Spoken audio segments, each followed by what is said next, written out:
श्री कृष्ण गोविंद हरे मुरारे, हे नाथ नारायण वासुदेवा। अक्षय नवमी की कथा ही है लौकिक। महाराज जी एक सेठ सेठानी थे। वो सेठानी जी का रोज का नियम था, एक स्वर्ण का आंवला छोटा सा दान करती थी। मोटा नहीं, घबरा मत जाना, कहीं फॉलो भी करना चाहो तो मोरा इतना मोटा कैसे देंगे, छोटा आंवला। माताएं चांदी का देती हैं आंवला नवमी पे बना बना के। मेरे पे पहले आया बचपन में खूब सारे। हाँ, फिर हमें ऐसा शौक था, उसमें छेद होता है, वो मशीन में बनता है तो उसमें छिद्र होता है, तो उसमें डोरा पिरो करके वो गले में पहनते रुद्राक्ष की तरह। बचपन में दूसरी तीसरी में देख हमने चांदी का लॉकेट पहना है। हमारा बचपन बचपन होता है। अब क्या मोह माया धरी है बातन में, चांदी धरी रह जाएगी, अपने राम चल देंगे। सुनो, वो सोने का रोज एक आंवला देती थी राम बाबू जी, सेठ जी की सेठानी। बड़े प्रसन्न थे सेठ जी, सेठानी जी बड़े प्रसन्न। 4 बच्चे थे, 4 भवें थी। एक दिन भवों ने सोचा कि जिस हिसाब से हमारी सासू जी रोज दान करती है, एक दिन ये सारा कोठियार खाली कर जाएगी मरने से पहले। क्या करें? युक्ति युक्ति लगाओ। तो युक्ति युक्ति लगा करके चारों बहुएं पहुंच गई पैर दबाने के लिए और बोली कि सासू माँ, रोज सोने का ये आंवला दान मत किया करो। क्यों? ये सब खत्म हो जाएगा एक दिन सोना दान करते करते, फिर हमारा क्या होगा? हम भी तो 4 हैं, हमारे भी तो 4 होंगे। जमाना पुराना था, अब तो एक ही होता है, वो भी मुश्किल से होता है। तो वो हमारे भी 4 होंगे। कहना पड़ता है बड़े बुजुर्गों को, भैया कृपा कर दो, कुछ नेक सो काम कर लो। है अलग हो गए जवान बच्चे, ना जाने कहाँ जा रहे हैं। इनको सबको अब तुम सब जने बड़े बूढ़े अनुशासन में ला करके गौशाला लाओ और गाय की थोड़ी सेवा कराओ। और एक दिन ऐसा ही बनाओ कि ये कोई ऐसा उत्सव घर में तय कर लो, चाहे बच्चे की जन्मदिन हो कि बच्ची की जन्मदिन हो, चाहे कोई पोस बड़ा हो और चाहे कोई पोता का जन्मदिन हो, चाहे अपनी शादी की बरसी हो, वर्षगांठ। लेकिन ये तय कर लो कि एक उत्सव ऐसा है जिसमें अपन यहीं गौशाला में मनाओ कहीं पे, और गौशाला में प्रसाद पवाओ, जिससे उनको सबको आहार अच्छा मिले, बुद्धि अच्छी आवे, तो विचार अच्छे आवे। शुरुआत कराने का प्रकल्प तो जोड़ो, बाद में तो कितना जुड़ेगा वो बात की बात है। आप घबरा के ही नहीं कहते, अरे बच्चे नाराज हो जाते हैं हमसे, महाराज गाय का नाम लेते ही राम राम। ऐसे कैसे बच्चे हैं जो नाराज हो जाते हैं? सच्ची में तुम्हारे ही है ना, फिर नाराज क्यों हो जाते हैं भाई? थोड़ा अपने आप को भी तो सोचो कि हमारी शिक्षा दीक्षा कैसी है उनके प्रति कि वो हमसे नाराज हो जाते हैं। ऐसा कहते ही नाराज हो जाते हैं। अरे होटल में जाओ, गंदा संदा खाओ, कहीं छिपकली मरी होती है, कहीं क्या होती है, वो निकाल निकुल के परोस दे, में तुम्हें पता ही नहीं, गर्म करे खिला दे। कई केस आ रहे हैं आजकल ऐसे ही गंदे संदे। कोई में झींगर पाया जा रहा है, कोई में कॉकरोच मिल रहा है, कोई के क्या हो रहा है, कोई के क्या हो रहा है। कम से कम शुद्धि अशुद्धि तो सोचो भाई। इसलिए ऐसा कोई महोत्सव बनाओ जिससे अगली जनरेशन को बहुत सुविधा बन जाए और बहुत अच्छा हो जाए। सासू ने बात सुनी तो बोली, अच्छा बेटी फिर क्या करूं, मेरा तो रोज का नियम है, बिना आंवला दान करे तो मैं रहती नहीं हूं, अन्न नहीं लेती, जल नहीं लेती। तो बोले आप ऐसा करो, पेड़ का आंवला ही दिया करो। तो पेड़ के आंवले लाला के देंगे आपको, तो आंवले खरीद के लावे, रखे, रोज आंवले का दान शुरू हो गया। थोड़े समय में लोभ ऐसा बड़ा बहुओं के उनको लगा कि तो इतने रुपए के तो आंवले आ जाते हैं।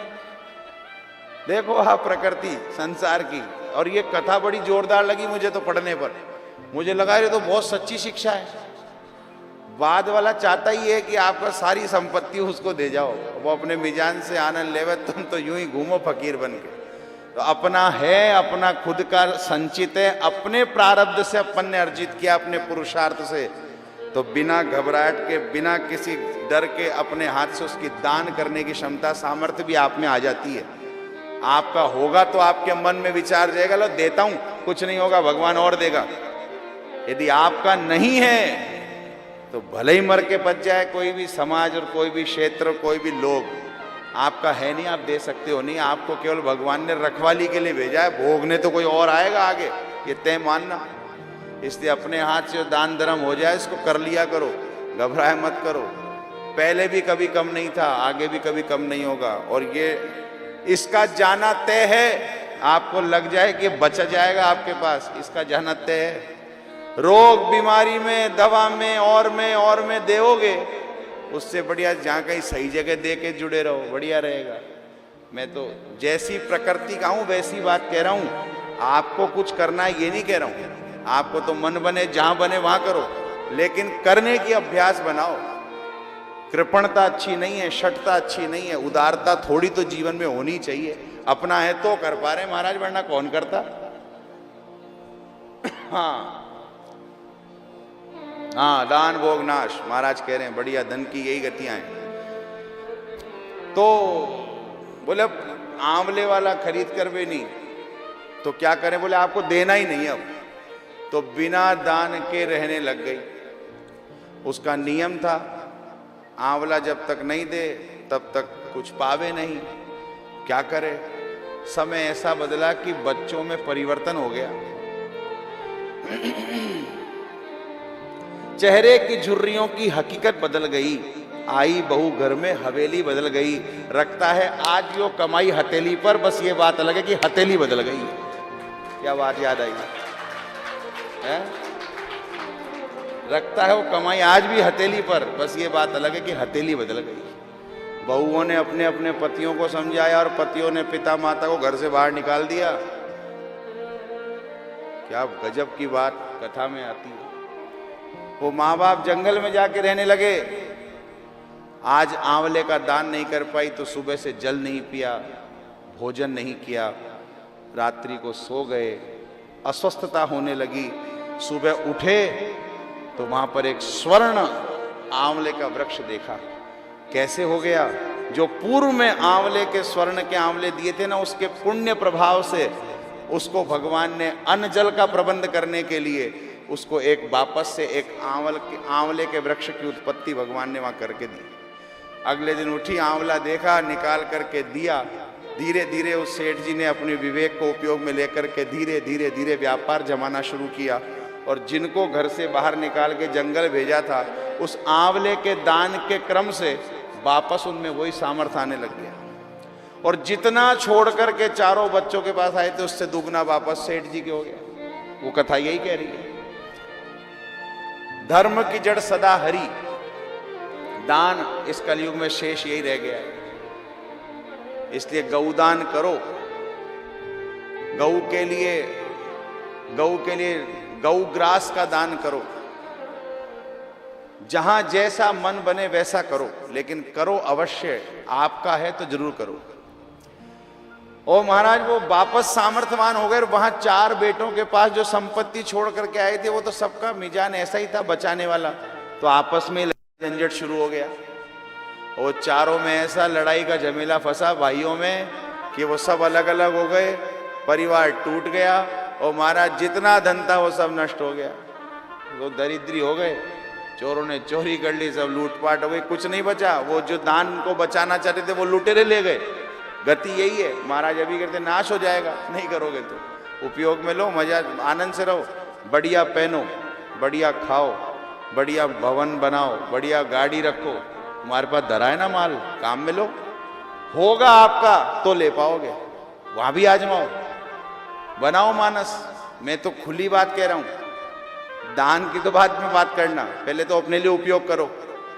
अच्छा पहनने का मन बनेगा ही तब जब आपका जमा हुआ आपका होगा, नहीं तो उसको वहीं छोड़ के मर जाओगे। फटा टूटा पहने पहने लोग बाग फूंक आएंगे तुम्हारे को। पड़ा जिसके पास छोड़ के गए हो वो पहनेगा सूट वूट बढ़िया, तुम्हारे 12-15 दिन होते ही पक्की गारंटी है।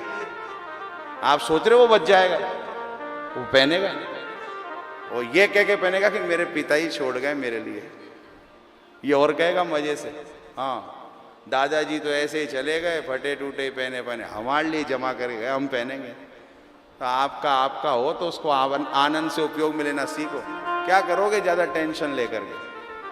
कितनी सी आयु, कितनी सी जिंदगी, कितना सा रहना, कितना सा क्या करना। खाओ भी आनंद लो, भगवान की सेवा करो, भजन करो, उत्सव करो, कीर्तन करो, आनंद लो। लेकिन ये बात यह है कि मनीराम इस समय तो कह रहा है, बिल्कुल सही कह रहे हैं महाराज, यार आज से यही करेंगे। अब 6 बजे बाद पता लगेगा। अरे ऐसे ही है, कहते तो यूं ही है, खुद कौन सा कर रहे हैं। अपने राम तो करते ही हैं, और जो करते वो कहते हैं। अपनी प्रकृति अलग हिसाब की बनाई भगवान ने ना। मैं सुनता ऐसी बातों में किसी को, मुझे रोके मैं रुकता ही नहीं। आपको अच्छा लग रहा है तो साथ लग जाओ, नहीं तो आप अपने राधा याद करो, अपने राम तो जो कर रहे हैं वही कर रहे हैं। इसमें झमेला ही नहीं है। गुरुजी ने ऐसी बढ़िया विद्या समझाई है, ये संसार है ही ऐसा बेटे, इसलिए अपने आनंद से रहो, झमेले में फंसो ही मत, ज्यादा अच्छा रहेगा। और आप भी करके देखो, अंदर सुख होने लग जाएगा, ज्यादा चिंता नहीं होएगी। हाँ, अरे टींड के मकान में पैदा हुए, 3 जगह से पानी टपकता था तब भी जी लिए। आज भगवान ने छप्पर छत खुद की करा दी, तब भी आराम से रहने, कोई फर्क नहीं पड़ रहा। तब भी कपड़े वैसे ही पहनने को मिल रहे थे, आज भी वैसे ही मिल रहे हैं। तब भी भोजन मिल रहा था, अब भी मिल रहा है। बदल क्या गया? आपको सच्चाई बताऊं, 5000 वर्गज के मकान में आप अकेले नहीं रहते हो। 5000 वर्गज का मकान हो तो उस 5000 वर्गज के मकान के केवल 500 वर्गज में आप रहते हो। 4500 वर्गज में आपका अभिमान घूम रहा होता है। हमारा ऐसा है। आज रात को सोने से पहले एक बार ट्राई करना, देखे घूमता है कि नहीं। हाँ, आपको लगेगा यार वाकई में सच्चाई तो कह दी इन्होंने। 5000 वर्गज का मकान होगा आपका, पूरे 5000 वर्गज के मकान में आप पूरा घूम ही नहीं पाते होंगे दिन भर में। आप तो 500 वर्गज में रहते हो। आपका एक कमरा, एक लेट बाथ, एक ठाकुरबाड़ी, एक रसोई, फिनिश। ड्राइंग रूम में जब जाके बैठते होंगे जब कोई अतिथि आता होगा, वरना ड्राइंग रूम में सफाई हुई, हाँ भैया सफाई करवा लेना, मैं जा रहा हूँ फैक्ट्री। टाइम है क्या आपको इतना कि रोज ड्राइंग रूम जिसमें आपने बढ़िया बढ़िया ऐसे शानदार आलीशान सोफे लगा कर रोज जाके बैठो खुद अकेले, इतनी फुर्सत भी है क्या? 500 वर्गज में रहते हैं हम, बाकी 4500 वर्गज में हमारा अभिमान रह रहा होता है। हमारा ऐसा अभिमान शून्य हो जाओ, भगवान मिल जाएंगे। कोई बात बुरी लग जाए तो क्षमा कर देना, लेकिन ये सेठ जी वाली कथा यही संकेत करती है। जिनके लिए जमा कर रहे हो, जिनके लिए सब कर रहे हो, वो क्या करेंगे पता ही नहीं अपने को। काहे टेंशन लो, मस्त रहो। सब बच्चे तीतर बीतर हो गए जब उन्होंने सुना कि हमारे पिताजी का वैभव वापस बढ़ गया है, तो सब शरण में आई, बहुएं और सारे बेटे। माता पिता का स्वभाव तो माता पिता का ही होता है। संतान दुखी होती है तो माँ को चैन नहीं पड़ता है। संतान परेशान होती है, पीड़ित होती है तो पिता को आराम नहीं आता है। हर माता पिता की सच्चाई है, वो दुखी होते ही हैं। अपनी संतान के दुख से माता पिता दुखी होते हैं, और कोई हो या ना हो, लेकिन माता पिता दुखी होते ही हैं। उन्होंने वापस अपना लिया। बहुओं ने चरण दबा करके पूछा, सासू माँ ये सब कैसे हो गया? हमने तो आपके साथ बहुत बुरा व्यवहार किया। अरे बेटी, मैंने जिस समय स्वर्ण के आंवले दिए थे ना, उनके दान के प्रभाव से मेरे को वापस दान करने के लिए आंवले मिले, और उनके प्रभाव से वापस ये वैभव मुझे प्राप्त हो गया। इसलिए अक्षय नवमी, आंवला नवमी को जरूर आंवले का पूजन करना चाहिए। अब समस्या कल पे है, क्योंकि कल रविवार है, और कार्तिक मास के आंवला नवमी, अक्षय नवमी में रविवार को आंवला में जल ना देवे, हाथ ना लगावे, ये ना करे, वो ना करे, तुलसी की तरह विधान लिखें। साधारण धर्म गौण हो जाता है जब विशिष्ट धर्म उपस्थित होता है। कल अक्षय नवमी है, सारा पूजन उसके नीचे बैठ के दूर से हो सकता है। आपको हाथ लगाना ही नहीं पड़ेगा, पूरी अर्चना हो जाएगी। आपको करना आना चाहिए बस। इसलिए आप आनंद पूर्वक ये कोई रास्ता ना करें, परसों पूजेंगे, तरसों पूजेंगे, नरसों पूजेंगे। अक्षय नवमी जब है तभी पूजो, और श्रद्धा से पूजो, प्रेम से पूजो, बिना हैरान परेशान हुए पूजो। और दूर ते जल चढ़ा लो, आचमन, अर्घ, पाद्य, मधुपर्क आदि सब अर्पण कर लो। इतना तो उपचार आप करते ही नहीं होंगे, फालतू ही पढ़ रहे हो। जैसा करते हो वैसा कल कर लेना, टेंशन मत लो। आंवले के नीचे बैठो, खूब हवन करो, पूजन करो, और दंपति को भोजन कराते हो उनको भोजन कराओ। कार्तिक मास में तो आंवला खाना ही नहीं चाहिए, आंवले की खटाई भी नहीं खानी चाहिए, खटाई छोड़ देनी चाहिए, आंवला छोड़ देना चाहिए। बहुत विधान लिखे कार्तिक मास के तो। इसलिए अक्षय नवमी के दिन आप कृपया आनंद से पूजन कीजिए, श्रद्धा से कीजिए।